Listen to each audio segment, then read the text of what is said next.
It was still early morning, the kind of morning where the world feels quiet, and hope feels louder than noise. Inside a small rented room, two Nigerian siblings were already awake, not because they had slept enough, but because today was special. Today, they were going home. Chinedu sat on the edge of the bed, slowly packing his bag. Every movement was careful, every fold carried a memory. Across the room, Amora could barely stay still. She clutched a small Christmas gift in her hands, her eyes shining with excitement. She looked up at her brother and whispered, "Brother, do you think Mama will still know me?" Chinedu smiled softly. "She will know you from your laughter alone." They stepped outside. The morning air was cold, and the sky was slowly waking up. Motorcycles passed by. A radio somewhere played an old Christmas song. The journey had begun. At the bus park, life moved fast. People shouted destinations. Buses roared like tired animals. Vendors sold snacks to travelers chasing home. Chinedu held Amora's hand tightly, not out of fear, but out of love.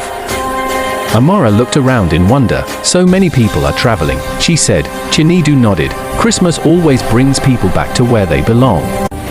The bus doors closed, the engine started, and slowly, the city disappeared behind them. Buildings turned into trees, noise turned into silence. The road stretched endlessly ahead. Amora pressed her face against the window, pointing at villages, goats, children waving. Chinedu watched quietly. His mind drifted. He thought about the year he survived, the struggles no one saw, the sacrifices that made this journey possible. As the sun climbed higher, the bus rolled on. Hours passed. By evening, the sky turned orange, then purple. Christmas lights flickered from roadside villages. Inside the bus, Amora leaned gently on her brother's shoulder. Sleep took her softly. Chinedu adjusted himself so she could rest better. In that moment, he felt peace. Night fell, streetlights passed by like falling stars. The bus rocked gently. Chinedu stared into the darkness outside, remembering his childhood. Bare feet on village sand, his mother's laughter, his father's strong voice.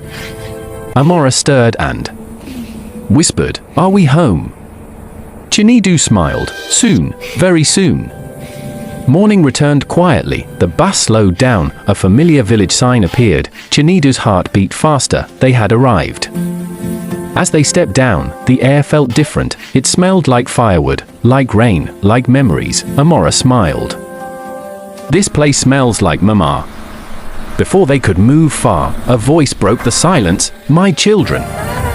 Their mother ran toward them, wrapper loose, tears already falling. Their father followed behind, smiling like a man whose prayers had been answered. Bags dropped, time stopped. They embraced, tightly, deeply. Home had welcomed them back. Neighbors gathered, laughter filled the compound. Greetings echoed. Amora ran freely, hugging cousins, chasing chickens, laughing without worry. Chinedu stood still for a moment. He looked at the old house, the cracked walls, the mango tree. It wasn't perfect, but it was everything.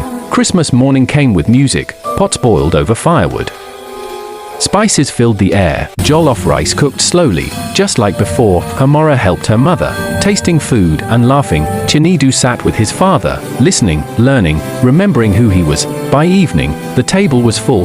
Food, drinks, joy. Christmas lights glowed softly. Amora danced barefoot in the sand, spinning with laughter. Chinedu laughed too, not the polite laugh of survival, but the free laugh of belonging. Their parents watched quietly, because no gift was greater than this. Later that night, when the noise faded, the siblings sat outside under the stars. The moon watched over the village. Crickets sang softly. Amora leaned back and said, "I don't want to leave." Chinedu looked at the sky. "You never really leave home," he said. "You only go far enough to miss it." That Christmas was not about money. It was not about gifts. It was about coming back, about remembering who you are, about love waiting patiently, no matter how long you're gone. As the village slept, and the stars watched quietly, one truth remained. No matter how far life takes you, home will always call your name. And this Christmas, they answered.